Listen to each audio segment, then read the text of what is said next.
और असहनीय पीड़ा का दिन है। मेरे घनिष्ठ मित्र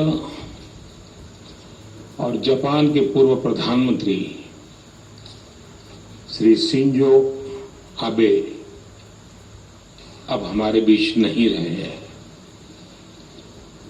आबा जी मेरे तो साथी थे ही,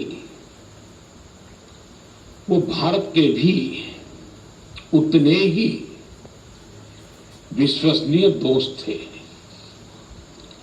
उनके कार्यकाल में भारत जापान में उनके जो राजनीतिक संबंध थे हमारे, वो को नई ऊंचाई तो मिली ही।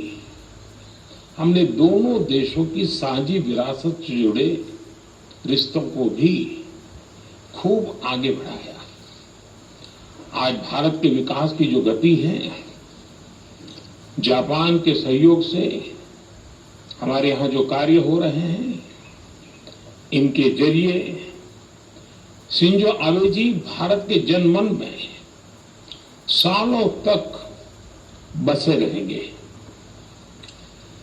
मैं एक बार फिर दुखी मन से मेरे दोस्त को श्रद्धांजलि देता हूं। साथियों, आज का ये आयोजन मेरे और एक घनिष्ठ मित्र अरुण जेटली जी को समर्पित है। बीतों दिनों को याद करते हैं तो उनकी बहुत सारी बातें, उनसे जुड़े बहुत से वाक्य स्वाभाविक रूप से याद आते हैं। और यहां बहुत सारे उनके पुराने साथी मैं देख रहा हूं।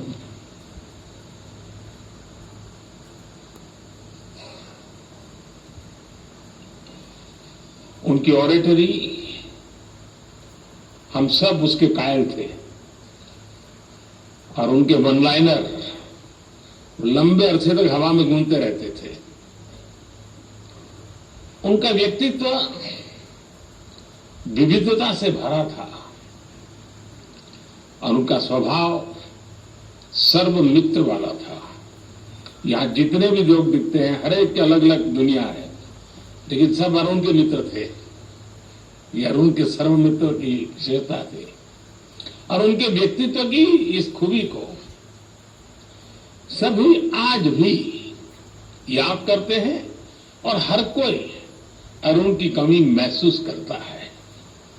मैं अरुण जेटली जी को अपनी विनम्र श्रद्धांजलि देता हूं। साथियों, अरुण जी की स्मृति में इस लेक्चर का जो विषय रखा गया है, growth through inclusivity, inclusivity through growth, वो सरकार की डेवलपमेंट पॉलिसी का मूल मंत्र है। मैं प्रधानमंत्री जी का विशेष रूप से आभारी हूं कि उन्होंने हमारे निमंत्रण को स्वीकार किया और मैंने कई बार उनको सुना भी है, उनको मैं पढ़ता भी रहता हूं।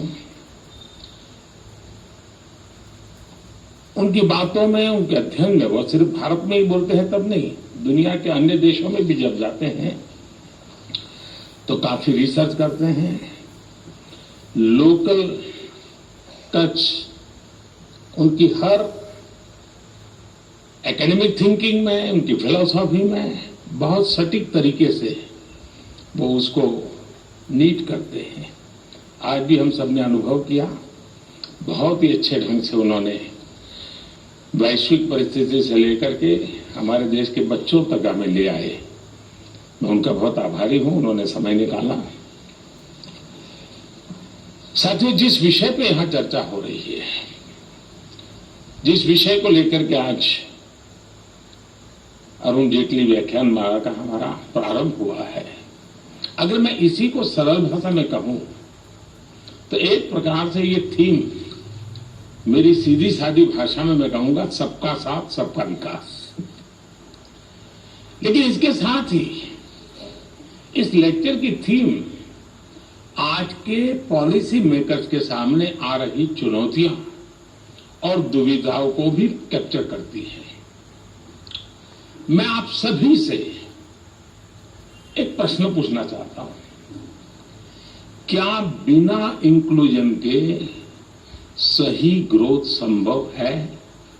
अब अपने आप को पूछिए, क्या बिना ग्रोथ के इंक्लूजन के बारे में सोचा भी जा सकता है क्या? हेड ऑफ द गवर्नमेंट के तौर पर मुझे 20 साल से भी अधिक समय से काम करने का अवसर मिला है और मेरे अनुभवों का सार यही है कि बिना इंक्लूजन के रियल ग्रोथ संभव ही नहीं है और बिना ग्रोथ के इंक्लूजन का लक्ष्य भी पूरा नहीं किया जा सकता और इसलिए हमने ग्रोथ थ्रू इंक्लूसिविटी का रास्ता अपनाया, सबके समावेश का प्रयास किया। बीते 8 वर्षों में भारत ने इंक्लूजन के लिए जिस स्पीड के साथ काम किया है, जिस स्केल पर काम किया है, वैसा उदाहरण आपको पूरी दुनिया में कभी भी नहीं मिलेगा। बीते 8 साल में भारत ने 9 करोड़ से